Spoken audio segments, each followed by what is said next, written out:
What's up, everybody? Welcome back to your favorite New York Jets subscription podcast, Badlands. I'm your host, Joe Caporoso, joined as always by Connor Rogers.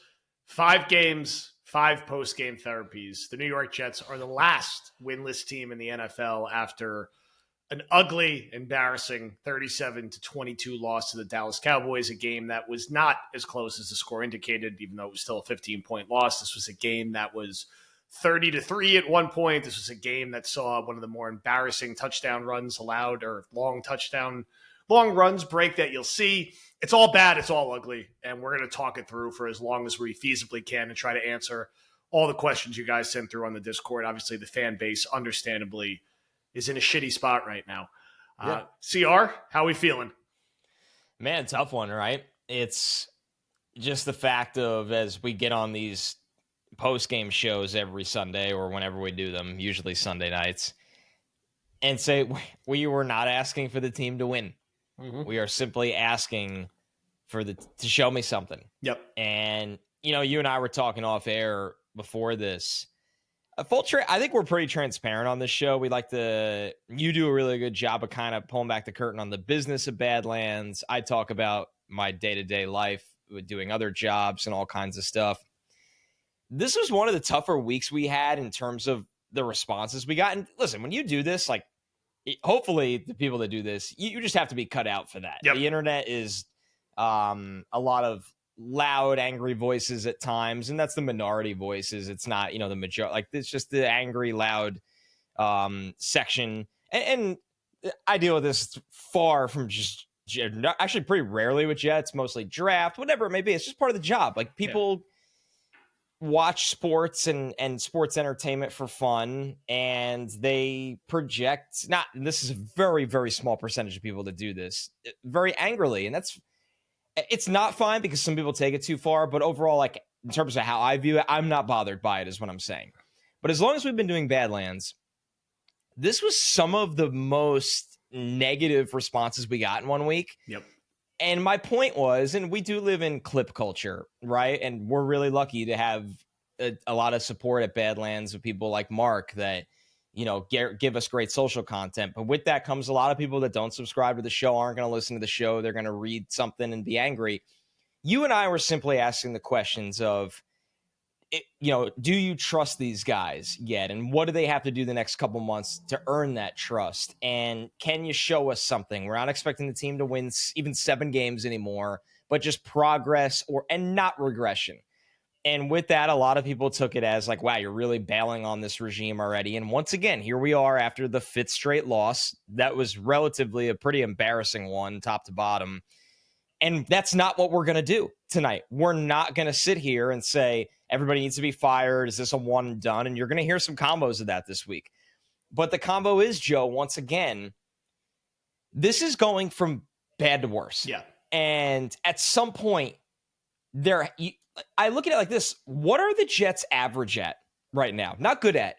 The Jets are pretty good at running the ball, although they have ball security issues with all the running backs right now. Yep. But they're not average at anything else in the sport. Kicking, field goals. Yeah. I'm genuinely trying to answer the question. Punting. Yeah. But that's it. And these are things that need to be fairly dissected, and people listen to us because that we do tell the truth. We're not going to sit here and tell you that this is going to be a Cinderella run or everything's fine, or I think we try to be pretty pragmatic and pretty fair. And it's just, we are once again going to sit here and ask hey man, can you give us something to work with this week? The bar isn't that high. And, Aaron Glenn, one of the things he said when he was hired, I want this team to be a team that the fans are proud of. We're going to have this certain image. We have all these nice sounding talking points. And right now this team is a blend of all of the worst Jet teams I could remember. The team from last year, the Gase years, the Kotite years. It is a soft and mopey team that when one thing goes wrong, they immediately fold like a tent. And they immediately go, here we go again. Woe is me. I feel bad for myself. And even though it's 3-3 or 10-3, because a guy on Dallas made a really nice play, to be fair to Breece Hall. It's a great play. Shit happens, but the Jets fold. And there's a lot of good players on the Jets who have lost a lot of football. And I don't know if they're going to be able to unlearn those habits here, unfortunately, even if they're pretty good football players. And the lack of accountability, the looking around to blame someone else, the getting a question in a post-game press conference about why you allowed a touchdown and immediately blaming somebody else. Yes, I'm talking about Sauce Gardner. Like that's not winning football. And again, Breece Hall played pretty good today, but I'll say again, I feel like he leads the league in 10 to 20-yard runs that never get ripped into a 40-yard touchdown. And at a certain point, when do you make that extra move and rip off a 50-yard run? When do you get into the end zone as a starting running back? And I don't want to just cherry pick on those guys because it's bad everywhere. And they're playing a lot of guys on defense who are not NFL players. And that you could coach them however you want. They're simply not talented enough to be playing reps in the NFL. That's a little on the last regime. That's also on this front office for not fixing obvious problems. But all the sloppiness and again, that all the mope is still there right now through 5 weeks. And I just see a lot of bad habits still in place that are now just being transferred to different people. I use this example a lot, and I mentioned it in our group chat. I think of a guy like Tony Adams, and we used to joke around and call him bubble wrap. And because he didn't have to play in the preseason, he was just given a starting job. It was given, not earned. He didn't earn a starting job by having a great summer and a great preseason. He was given a job. He didn't have to play in the preseason, and now he believes he's entitled to be a starter forever, even though he's terrible. And he's so bad, and he's so out of place and missing tackles. He doesn't realize what a clown he looks like when he's celebrating the one decent play he makes when they're getting killed. And Stevens does this sometimes too, and so do some other players in the defense. Clemens is a lot like this too, where he was just given a roster spot. He didn't have to compete for it. He was just given the role. So why would he expect anything different? He's just bad and out of place every week, but he doesn't know any better. And now you see it with a guy like Barron, who they wasted a draft pick on to go up and get. And traded up for him. Yeah. Did not earn a roster spot this summer. Didn't earn a roster spot. Didn't have a great camp. Didn't do anything in the preseason. Was given a roster spot and is now being given starters reps. And how does he know he's one of the worst players on the field out there? Because he's this regime's guy and he's out there. So when Glenn talks about things being different and being turned over and shows some accountability by cutting random returners every week and then signing the slowest kick returner I've ever seen in my goddamn life, that's not real accountability. It's easy to cut the kick returner. It's not easy to still do all those habits I just talked through because that defense, man, they quit today. And some of that tape is some of the most pathetic tape you will ever see. These guys will not play on another NFL roster. I promise you, McGregor, Barron, Clemens, Kiko are not NFL players, and they will not be in the NFL within 2 or 3 years. And they are being trotted out there over and over and over again with no alternative solutions. It is the easiest defense in the NFL to attack. You just attack away from Michael Clemens. You boot, you run at it. They can't tackle. They are soft. There's about 3 to 4 guys right now who seem to have the right mental fortitude and energy for this team. It's like Garrett Wilson, like John Simpson to an extent, and Quinnen maybe, even though he was quiet today against all backups on the offensive line. Right. This is a Dallas team that had 4 backup offensive linemen playing, didn't have their best receiver playing, and had a practice squad guy go over 100 yards in the first half, and had Javonte Williams go over 100 yards in the first half. This game was over at halftime, and all the garbage time stat padding doesn't mean anything. The Jets were wiped in this game, just like they were in the Buffalo game, just like they were in 3/4 of the Miami and Tampa game. They are Gase level bad right now. They are coat tight level bad. Now, it's 5 games. There's 12 games left. They could get better. They will continue to be a punchline, the laughing stock of the league. They're the only 0-5 team until they give you a reason not to. They are, again, making history. No turnovers through 5 games. They're the worst team in the NFL right now, and they should not be. I don't think they should be 5-0 or 4-1 or 3-2. They should not be in the discussion for probably being the worst team in the NFL this year through 5 games. That goes beyond the talent deficiencies. That goes back to the coaching, and people are going to continue to talk about the one and done stuff until you win one fucking football game. And that's where they're at right now, because today was a 2020 game where they would just roll out. They were going to lose by 30. They were running the ball in the third quarter. Let's get the hell out of here and get on to our next loss. That's what I saw today. Yeah, it's what it felt like. I mean, besides the end where, Justin Fields gets his great for sacks fantasy football. Mason Taylor over fantasy baby. Football and prop bets. But there's a lot of issues right now, and I think one of the ones to unpack as well is, Glenn got this job and confidently, to the borderlining arrogance, something that and I think it fired up the fan base and the media and everybody. Like I bought into it as well. He kind of leaned into that these guys just needed to be coached, and that this roster was good enough to win. And he really leaned on that kind of stuff. And I think what we're all realizing is this roster is not good enough. But listen, they're not losing games because they're not good enough, because they're getting blown out in spots like this. I mean, let's be real right now. They got blown out against Buffalo. They got demolished for 3 quarters against the Bucs, and then Bowles did the classic soft prevent defense that allowed them back in, and they had a miracle play from Will McDonald. You know, they got clowned by Miami for the most part. Who lost to Carolina today, by the way. That's how good Miami is. Who lost to Carolina. And they got pummeled by mostly Cowboys backups today besides Dak. Yep. So when you factor that in, the coaching is like all of that is really bad right now. But they're also not talented enough where it feels like maybe that was, in hindsight, not a good approach for Glenn. Yep. Maybe and now the problem is they're 0-5. They've gotten embarrassed in multiple games. And now he's kind of pivoting that way, because this is the second press conference in a row I heard him bring up the Lions' first year. Yep. And yes, the year that Dan Campbell got to Detroit, the Lions were bad. I think they won 3 games. Glenn was the defensive coordinator and had an awful year. Now, Dan Campbell did move on at offensive coordinator and hired Ben Johnson. So you can make a coordinator change after a really bad year.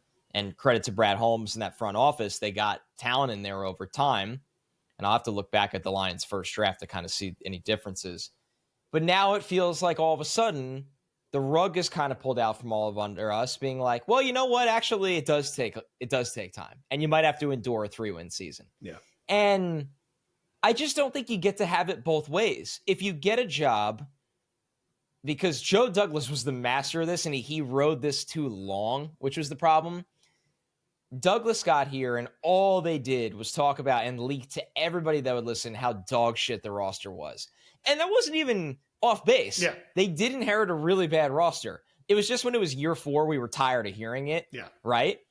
So politically, you do have to be a little bit strategic of what avenue you go down. And Douglas and that regime went they held on too long that what they inherited was going to take a long time to overcome. And then after half a decade, we're like, stop saying that.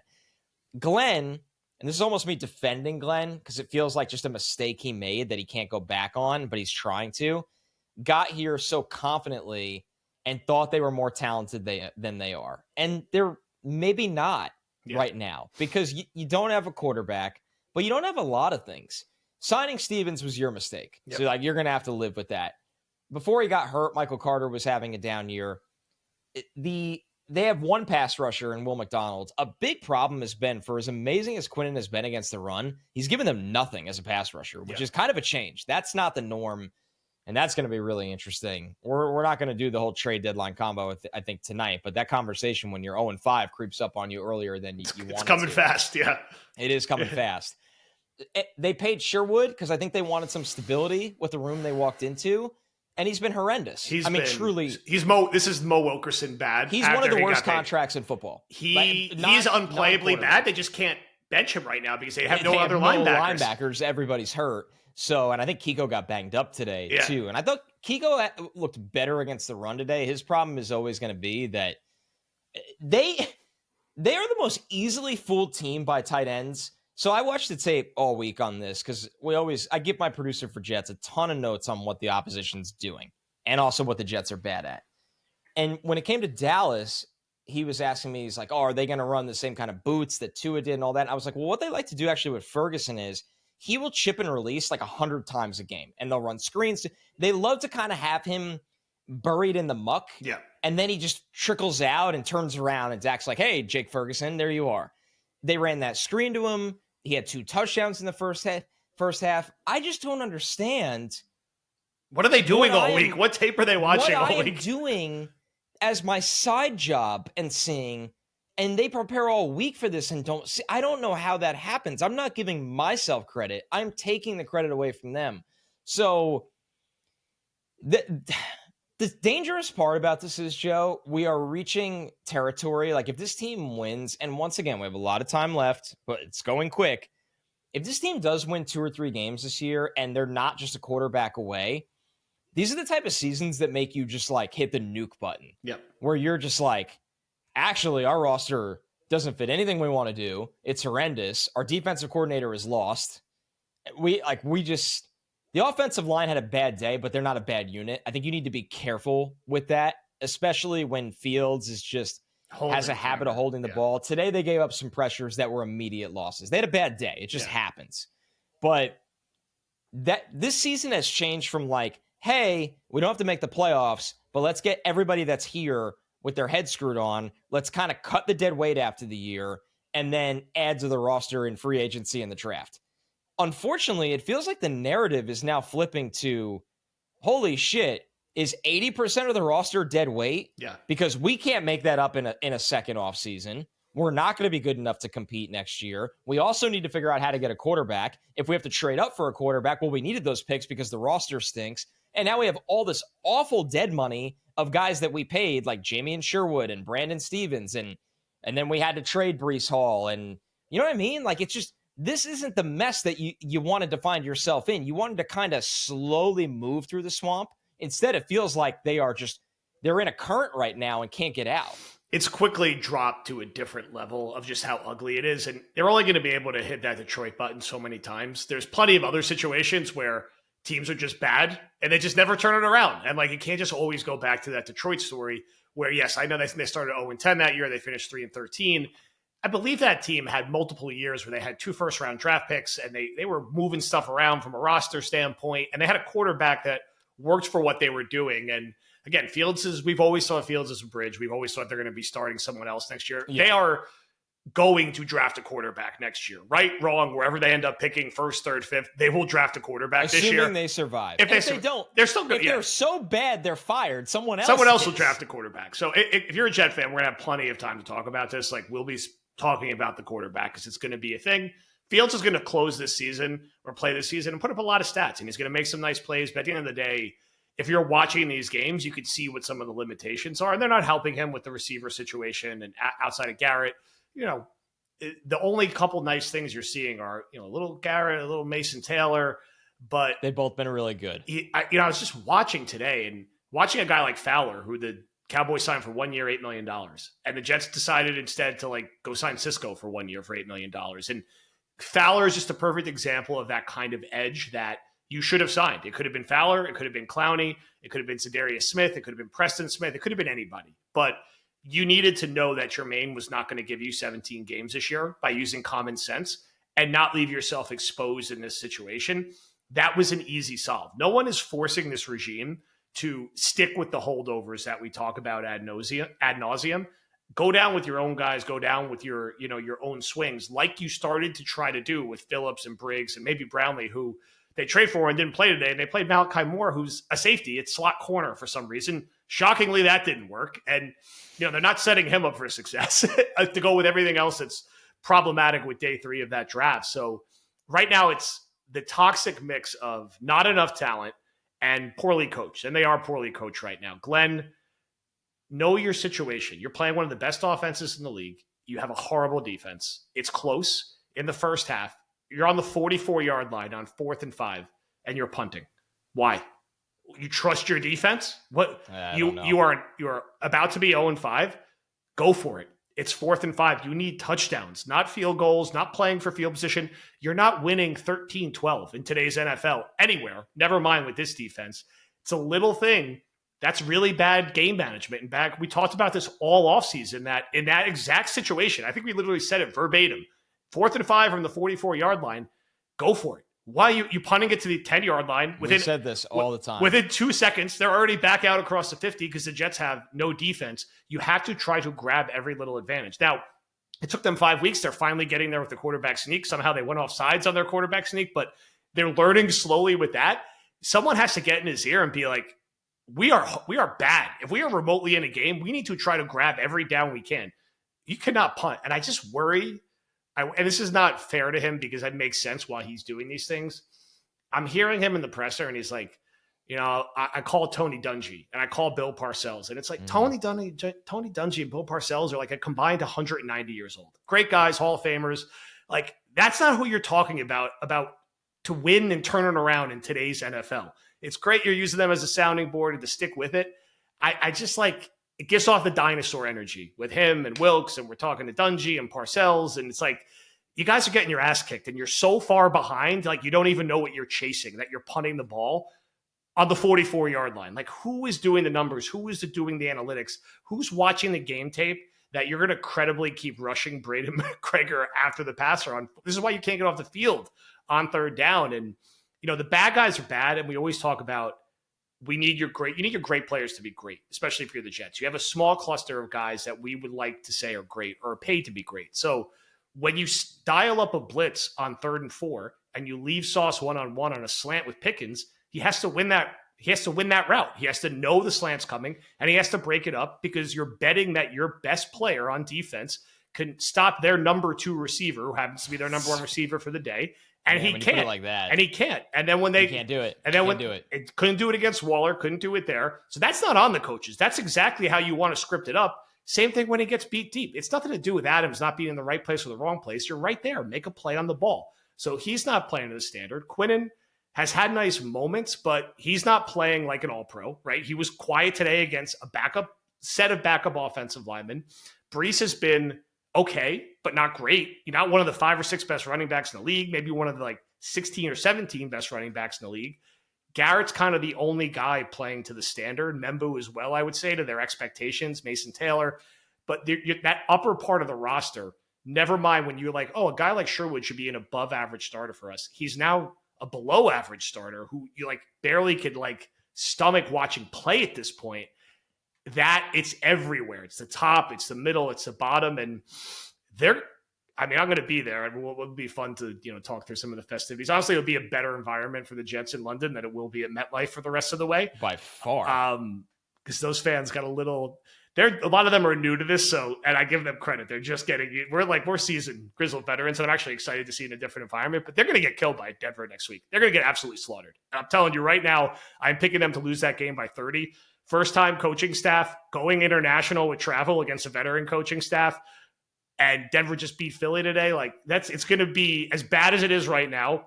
It will be worse at this time next week. And then you get into, all right, we'll play the Panthers, we'll play the Browning Bengals, and we're looking at Tankathon, and could they learn something from starting 0-6?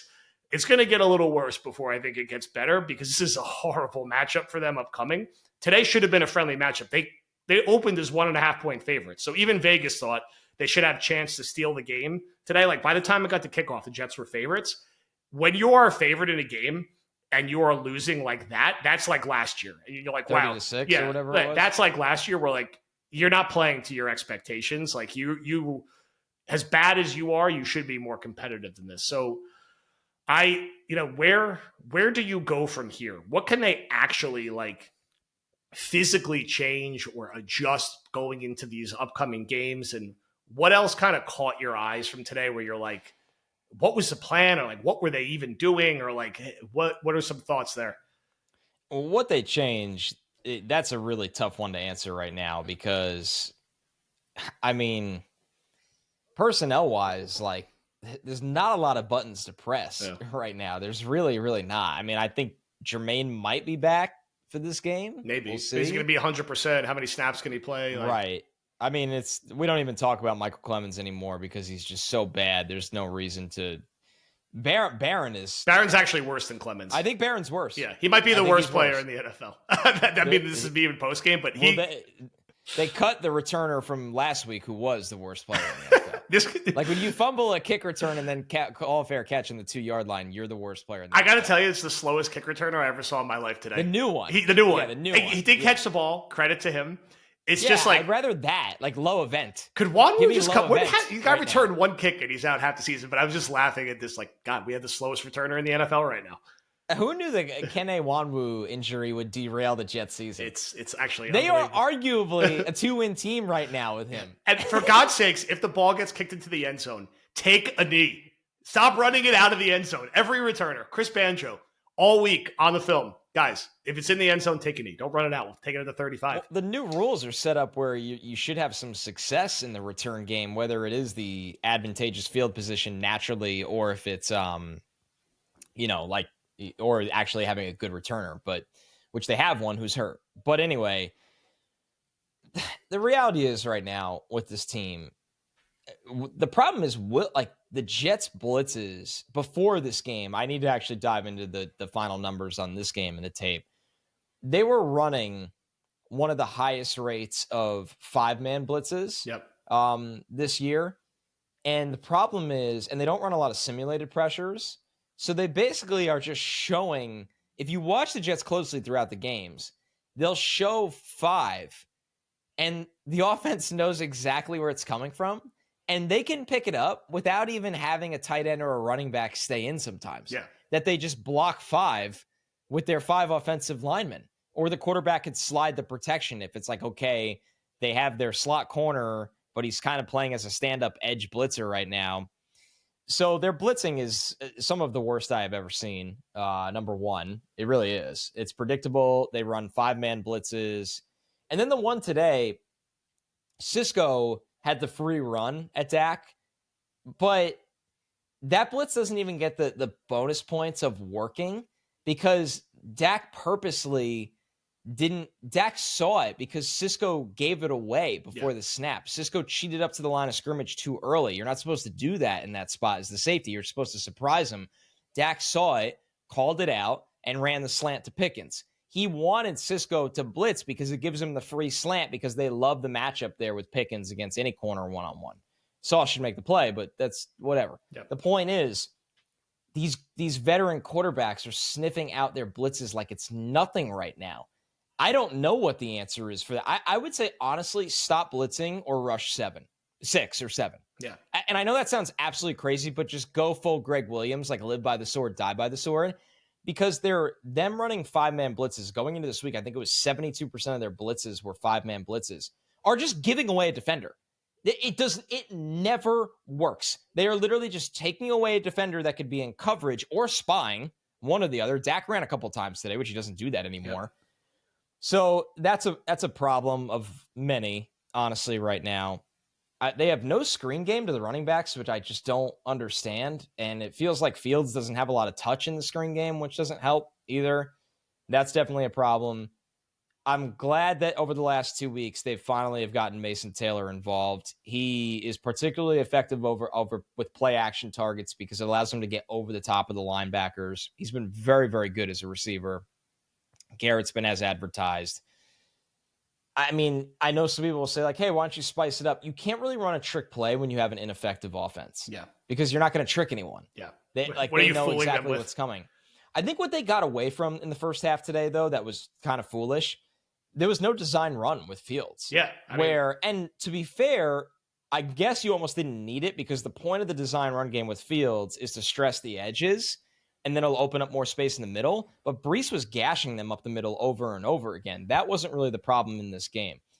They're unfortunately just a very poorly constructed team. There's no way around it. And when I say a poorly constructed team, I mean that as they have no number 2 or number 3 wide receiver at all. They have no number 2 tight end. So they want to be this heavy run team, but they don't really have the personnel to execute that flawlessly. They're close, but they're close. I'll give them that. They're close in the run game. They're so far in the pass game. It's amazing Garrett even gets these stats because he draws so much attention that like it's Josh Reynolds out there. Defensively, they're a severely flawed team because they're not good enough rushing the passer.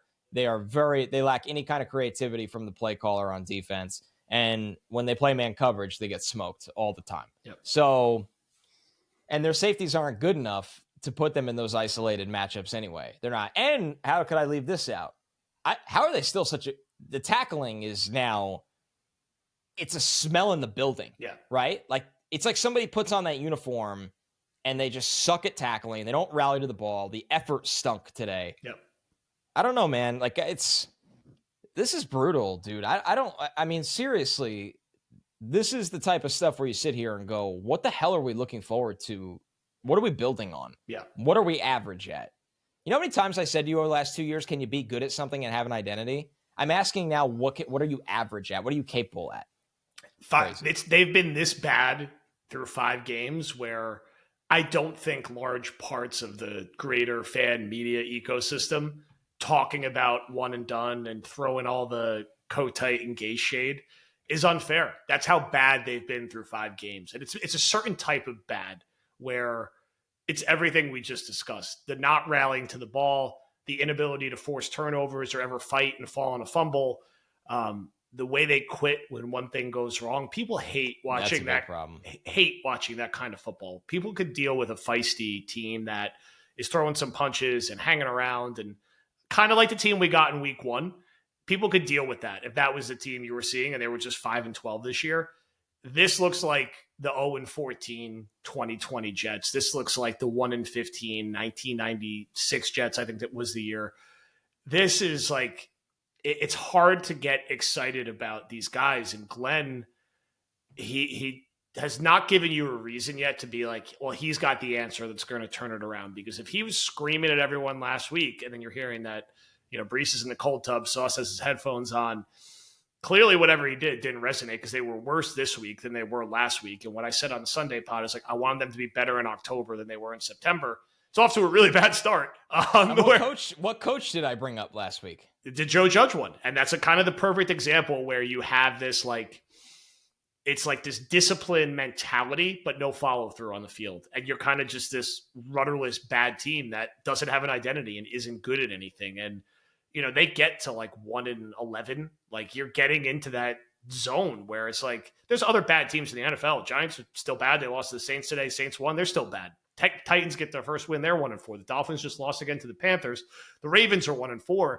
All these teams have other reasons. Browns compete. Exactly. They don't win a lot, but they compete. And you can tell they're coached. They're well coached. They have a plan. 2-time coach of the year. They have a plan, and it's, they do what they can with what they have. And I have to just feel like other coaching staffs, like Shoddy, is just like looking at this Jets tape and like laughing. Like, they're still playing the 72 guy still, and they're just going to run. Like, how easy is it for him and Dak just to like walk up and down the field? Any veteran quarterback like that, it's just as easy as it gets, and you can't make. Did you notice what he did first play of the Cowboys? No, it was didn't he run a jet? Oh yes, at Clemens. Yeah, yes, and they had a whole package off that for the rest of the game. Yeah, I think it was Sauce. Somebody made a really good play on it. Sauce, I want to say. Yeah, Sauce has been much better in those situations this year. I've noticed he's really crashing down hard, but. I was like, oh, Shoddy's been in the lab all week. He is laughing like all of us watching Michael Clemens. Yeah. And the call worked. Sauce just made a great play. But every play caller in that situation will say, if for this play to be stopped, the corner has to make a great play in a run against the run or a design touch, I'll take my chances. Yeah. Sauce made the play. But the fact that you're laughing at the edge defender like that says everything about the Jets defense. So I'll say to the Discord, we got a gazillion questions post-game. I'm going to answer some in the Discord. We're going to spend a lot of time in the midweek pods before I get on the plane talking about some of the trade deadline stuff and talking about some of the draft stuff, because that's going to continue to be a thing now with them number 1 in Tankathon and the trade deadline like 3 or 4 weeks away. And we'll talk more about some of the bigger picture stuff. So if we didn't hit it in sort of the analysis of the game today, we'll mix that in on the Tuesday, Wednesday episode, along with whatever we glean from a rewatch of this one. But I'll say at this point again, I try not to be overreactive, and we'll never be a show or a podcast or a community that is tweeting hashtags like fire Glenn or sell it. It's not what we do, right? It's just not who we are. I'm not saying that we can't have an open discussion about it, but I am saying that they've been bad enough through 5 games that it doesn't put that conversation to bed, which is really shitty because I really wanted to work out with Aaron Glenn, and I was confident that they would be more competitive than this, but this is very, very bad. Worse than, even if you had no expectations going into this year, I don't think anyone thought that the product would be this bad, that it's the first week of October and there's rightfully 20,000 people in the stadium today and they're all Cowboys fans. And it makes sense because you're not giving Jet fans reasons to come out. And I read all the chatter. The fan base is like out on these guys quick, and it's getting worse. And we're trying to like, well, yeah, it's gotten toxic very quickly, because I think of like what you said at the top of Glenn coming in and talking a little tough, and I get what he was trying to do, but the expectation setting is biting him in the ass now. and the puff in the chest out stuff with you're this bad and this much of a laughing stock where Dallas is throwing with 3 minutes left in the game because why not? The Jets aren't going to do anything about it. Good for them. It's tough. It's a very toxic mix right now. And the only thing that fixes it is winning football games. I know that's an oversimplification, but no one wants to hear anything until you go and put a competitive product out there and throw some punches and win some football games and don't look like the worst team in the NFL. They are the worst team in the NFL as of us recording this. And when you are the worst team in the NFL, all that criticism is fair. I can't say people are being unfair to the Jets because they aren't. They're that bad right now. No, you got to call it like you see it if you want to be taken seriously. That's kind of how it goes.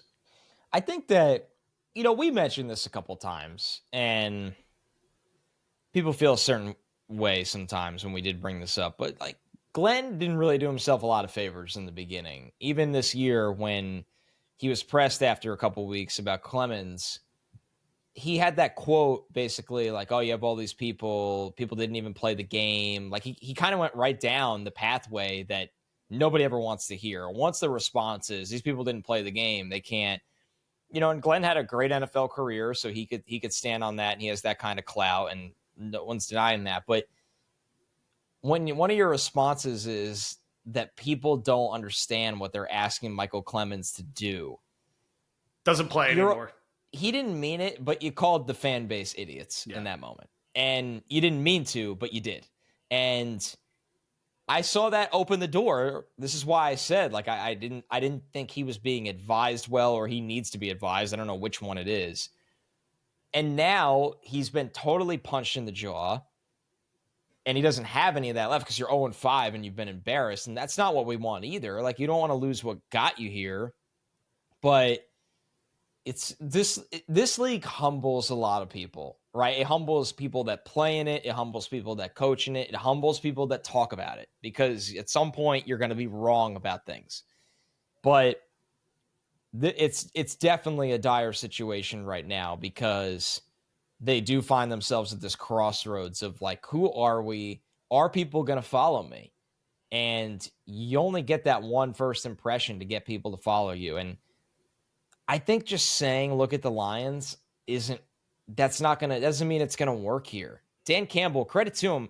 People laughed at him when he got that job. And it was funny. The biting kneecaps and all that stuff was just ridiculous. But the Lions stunk that year. And when they started to win a couple games at the end of the year, like you saw him crying in the locker room, and you actually looked at it and you're like, damn, these guys believe in him. Yep. They really do. They just kind of stink. The Jets right now just shouldn't be this bad. No. And I don't know if we're going to get that crying in the locker room and like, what, we do think things are going to turn around because we end up beating the Bengals and the Panthers, and we won 2 games. Like, and I'm not that confident right now in either of those. We'll see. The Bengals are awful. Yeah. Although they do have 2 good receivers.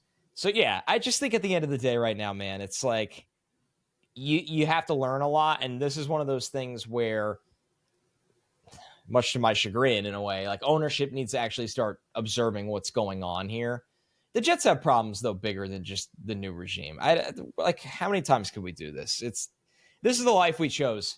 You could tell I'm spinning. I'm tied myself into a pretzel. I don't even know where I'm going with this, because I just sit here and I can't believe that you and I, there's going to be a time, it feels like at this point, where you and I are in our 40s and we're having the same conversations. Getting there. That is fucking absurd. I mean, this was started to document something that historically would seem impossible in today's sports landscape. It's built for parity. The league, and almost all sports leagues, are built for parity to an extent now. It's why the Jets streak isn't just unique to the NFL. It's unique to the MLB, the NHL, the NBA. And you're seeing little shreds of other history being made this year with the inability to force turnovers. It's almost incomprehensible at times, but at the end of the day, I think my easiest way to explain what I saw today and what I saw in the Miami game is that there is still a deep rot and losing mentality in that building that has not been shaken out, that has really been in effect since they were 7-4 in 2020. I mean, it goes much longer than that, obviously, but I'm talking about in the more recent history. But ever since they hit that point that season in 2022, there's always this expectation that the other shoe is going to drop and the bottom is going to fall out. And a lot of those players are still here. And a lot of it's not a pass to the current regime because they've left a lot of those players in the current position, and their response to losing has not been positive. They have not taken a punch well at all. And that is on Glenn at a certain point to eradicate that in the building to some extent. And every game has kind of followed the same script this year, really, outside of week one. It's 3-3 after the first quarter. Something bad happens, and the Jets get their asses kicked for the next 20 minutes, and then it's extended garbage time. And like they kind of get back in it, sometimes more than others. And you look at the stats at the end of the game, you're like, oh, they had like 400 yards of offense, and Brees ran for 113 yards, and Mason Taylor had 9 catches, and Justin Fields has 7 touchdown passes and 0 interceptions. But you're watching the game, it doesn't tell the story, right? Whenever Dallas wants to score, they can score. Whenever Miami wanted to score, they could score. Whenever Tampa needed to score, they can score. And the Jets are just slow and soft and feel bad for themselves. And it's shitty to watch. It really is shitty to watch. And I always, again, I feel bad again for the fans that have to go to MetLife and endure this. I feel bad for us sometimes, but this is what we do. We're used to talking about it. And yeah, again, we're not the meow mix. We're not the meow mix. Yeah, we're going to get the meow mix on for Jets Panthers. We'll get them to come back. Yeah. We've dealt with much worse than they're dealing with. And again, I'm not even joking when I say this. Like, I'm happy that the only other game I'm going to this year is in London because it's a different experience and it's a different kind of like amazing fan base. And like, I'm excited to just see an international football game. I'm certainly not excited that the Jets are playing a really good team and probably going to get killed. But that environment right now, it's toxic. They don't have a home field advantage, nor should they. They haven't earned one with how they play. It's become the opposite. Yeah, it's not about the building. It's not about, and there's plenty of flaws. Trust me, we talk about them all the time. But they have earned having that building filled with fans from opposing teams, and it's shit. Today was a shit effort, and they showed up unprepared. And that play before the half, that run.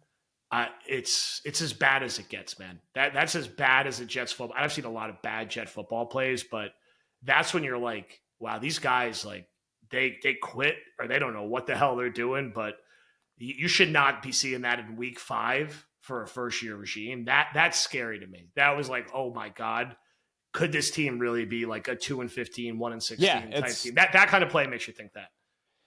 That kind of play. If you are the head of the organization, you are watching it and you are thinking, do these guys not care about their coach being fired? Yeah.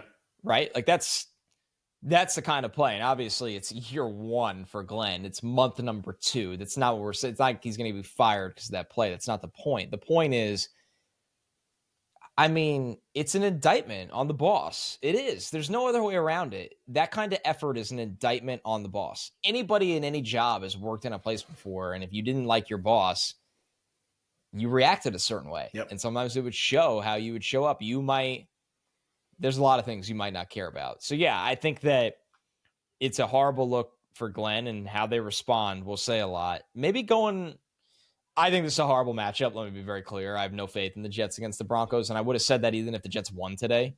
I just think it's a bad matchup. But maybe going overseas is what they need. The cleanse. Right now. Yeah, leave the country. Yeah. Maybe don't come back for a bit. Like a different practice schedule environment. Yeah. You go overseas. It's a unique kind of trip. It feels like, MetLife has gone from bad to worse. And like you said, I don't blame the people. I mean, it's not a good stadium experience for the most part. The team is miserable, and you go to an environment where week 1 you were around a bunch of Steeler fans, and this week you're around a bunch of Cowboy fans. I don't know, man. Like, I'm just sitting here kind of getting more angry. I'm actually more angry on today's podcast than post game, it's usually the opposite. If you're Woody Johnson, how are you not sitting here and going, do I have to evaluate everything from this organization? Because how are we this inept at everything we do? Like every job in the organization should be under review. That's the point. This has nothing to do with Aaron Glenn, who's been here for not even a year, or even Darren Muji, who we've been pretty critical of, who hasn't even been here a year. This really has nothing to do with them. How are you not looking at every room of the organization and be like, what the fuck is wrong? Yeah. Like, what we have a terrible product on the field year after year. We have a stadium experience that gets laughed at. The players' survey said we were the worst at almost everything. Yeah. How do you sit there and forget the money? Because any NFL franchise, You could put anybody in the world in charge of an NFL franchise and just prints money. That's not the conversation. It's about pride at some point. Yeah. Don't you have like a little bit of self-pride about what you put out there and sell to people, like hardworking people that spend their money and time on this? Their Sundays are spent on this. At what point do you not have some fucking pride about it? Yeah, it's your product and it's your name attached to it. I know he cares. That's not what I'm saying, but I don't know, man. It's just crazy, is it not? Today was crazy. See, I mean, most of the last 2 weeks have been crazy to see just how bad they are against those level of teams in those situations. You know, week 1 was fine. I could understand what happened in week 2 and week 3 in this situation. These last 2, you're moving into just a different level of incompetence that, again, we've seen this level of incompetence before, right? There were shades. There was a lot of this in 2020 and 2021 and 96. Unfortunately, this has happened a decent amount before. We've talked about games like this. It's tough to see it this early in the regime and with the kind of energy that Glenn had brought in. And I'm just sick of watching. As you can tell, we beat a dead horse with some of the players we talk about.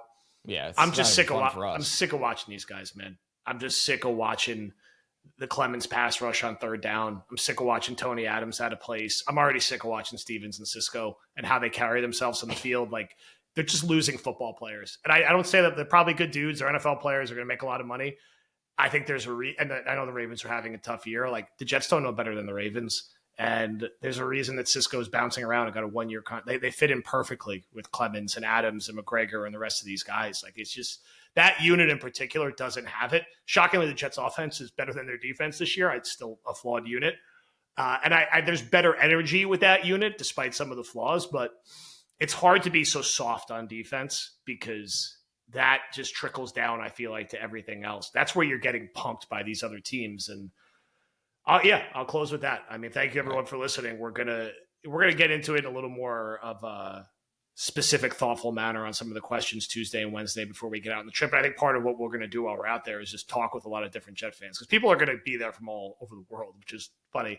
I'm curious to get everyone's temperature and POV and just listen to people, kind of vent it out and just a shit product today. And it's in my mind for what we do and for anyone who does remotely near what we do, it's like it's more than fair to be extremely critical these next few weeks. And we should not be getting shit about that. Nobody should be getting shit about that when you are this bad, because that's how bad the Jets are right now. Yeah. All right. Thank you, everyone. Another post-game therapy in the books, number 27,000. And we will talk to you in the middle of the week.